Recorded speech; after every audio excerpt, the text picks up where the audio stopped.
Përshëndetje, unë jam Mesut Shabani, jeni në podcastin Mesut Shabani. Pensionistët prej sot, derisa të realizojnë të drejtën e tyre, si në Shqip, nuk duhet të dalin nga zyrat e Bilal Kasami dhe Izet Megjitit. Jo të gjithë, ata të cilët marrin minimale. Sepse, nëse Shtipi sot, nëse Shtipi, pra komune e Shtipit, kryetari Sa Jordanov njoftoi se 100 pensionistë më të prekur do marrin nga 6.000 denar. Shtesë për fund vit nga komuna. Ligji për veçqeverisje lokale është i njëjtë, por zbatime dhe prioritet politike nuk janë. Sa thjesht, ka që thjesht, shumë e thjesht. Ja arsiet reale.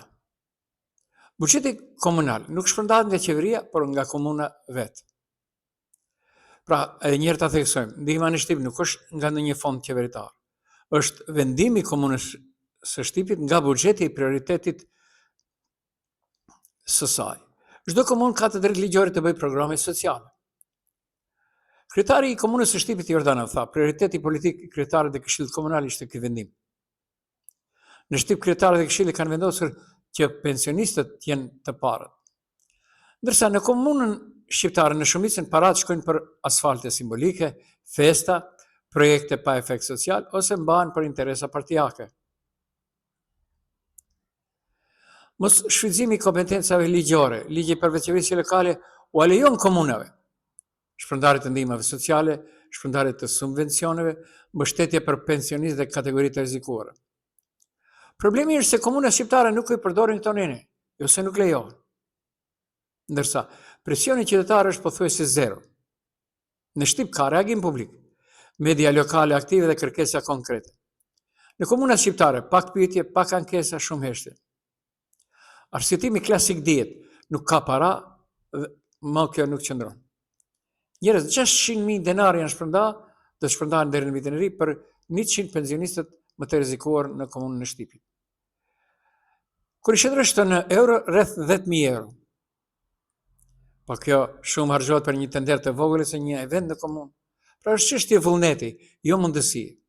25.000 euro do i kushtoj zbukurimi i qytetit në Tetov, komunës së Tetovës. Pra, ligji gjithandaj është i njëjtë për veçqeverisje lokale. Mundësia është e njëjtë, trajtimi nuk është i njëjtë. Sepse komunat shqiptare nuk e bëjnë prioritet mbrojtjen sociale, ndërsa disa komuna maqedonase po. Nëse do. Pra, ligji për veçqeverisje lokale në Maqedoninë e Veriut tregon një pabarazi të dukshme në praktik në trajtimin e qytetarëve, veçanërisht të kategorive më të cenueshme. Përmes një programi të mbrojtjes sociale për vitin 2025, një rikthehemi Shtipit, ato ndahen për 100 pensionistë 600.000 denar. Ky është veprim konkret që e prekin qytetarët, i lidhshëm dhe i realizueshëm në çdo komunë në vend, si në Shkup, si në Tetov, si në Gostivar, si në Strug, si në Dibër, si në Gjevgjeli. Shtrohet një çështje tjetër. A nuk kanë pensionistët shqiptarë nevoja? A nuk kanë ata kategori e rrezikuar sociale? Apo mungon vullneti politik dhe përgjegjësia institucionale? Shumë më prej 600.000 denarësh nuk është barë për asnjë buxhet komunal. Kjo shumë shpejt shpenzohet për aktivitete pa ndikim social real. Prandaj, arsyetimi se nuk ka mjet edhe njëra përsëritje nuk qëndron.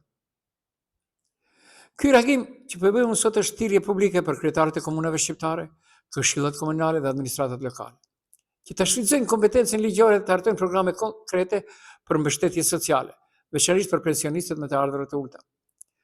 Barazia nuk arrihet me deklarata, por me vendime konkrete dhe veprime të matshme. Pensionistët nuk duhet të ndahen sipas komunës apo për katësisë etnike. Ata meritojnë trajtim dinjitos dhe të barabartë. Po nuk është vetëm kjo. Shumë komuna në Shkup.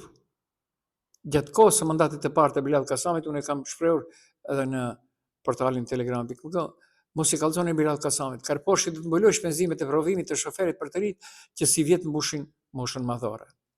Apo në Kisillavod, komuna, uniforma falas për të gjithë nxënësit. Mos i kallzoni Bilal Kasamit. Apo mos i kallzoni Bilal Kasamit lexues, pothuajse 500 familje marrin subvencione për dru zjarrin nga komuna e Kisillavod Shkup. Okej, e tash, pse e bëj gjithë këtë? Tek ne shqiptarët të besimit musliman, si zakonisht, vjen Bajrami, pastaj vjen Kurban Bajrami. Njëherë nuk e pam një kryetar komune të shpërndaj për Kurban Bajram apo për Bajram dhurata familjeve më skamore, të zëmë janë malsinë e shkarit, ka shumë familje skamnore. Nuk doli asnjëherë Bilal Kasami. 5 vakte namaz shkon falë. Ndërsa, sa përket për kujdesit së qenve, ai sot ka dhënë një deklarat, nuk do e komentoj sot, do e komentoj një ditë tjetër, jo interesante, jo qesharake, po edhe e dhimbsur. Nuk pritet prej tij. Dhe del atje bën fotosesion me ministrin për sport, lidhur me një blok 70 terren sportiv. Dhe sigur në mëngjes nuset zgjohen dhe lavdron e kam fshi dhomën time. Pra edhe njerë. Do doja që të flisha edhe për do ditë e fundit për pak do i bëjmë shkurt. Femi Stafa, nga Gostivari. Vjen nga ekipa e famshme e Artan Grupit. Çdo gjë vetëm nga Tetova të mos jetë. Vjen nga Gostivari. Respekt. Ishte, çfarë nuk ishte? Avokat shtetëror i Republikës së Maqedonisë. Post që çdo kush e ëndron. Juristët mendoj, pas postit të ministrisë. Dhe sot Këshilli Gjithësor i Maqedonisë tha, jemi duke shqyrtuar mundësinë kush është i përzier përveç, sepse mbetet si enigma. Okej, ky pas ka marr parat. Parat kanë qenë të shënuara, kujt është dashur t'i jap? Se nuk i ka shkuar ndjer deri në fund policia. Apo e ruajnë gjykatësin për diçka tjetër, jo policia, po qeveria. Sipas asaj që kam njohuri unë, gjykatësi nuk është i nacionalitetit shqiptar. Kam njohuri, mbase mund të jem gabim, s'është garancia, ai është gjykatës, cilët nacionalitet. Se po t'ishte shqiptar dhe kishte ndënë më njëherë. Ose po t'ishte. Pra, edhe njëherë, ka shumë çka për të kritikuar punën e Femi Stafe, se derisa ishte në avokati i shtetit merre me një punë shumë serioze. Tetova vlon nga nënshkrimet të Femi Stafe. Gostivari stërvlon nga nënshkrimet, Shkupi edhe.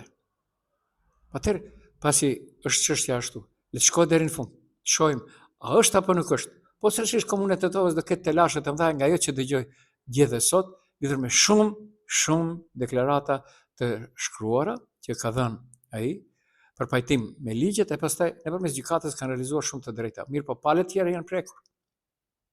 Shohim e bëjmë. Pra tek fillojnë telashet për Femi Stafen dhe njerëzit rreth tij. A kanë komunën e Tetovës? Mbase ka, unë nga ajo që përfolet, mbase ka. Unë jam Mesut Shabani, ishit në podcastin Mesut Shabani.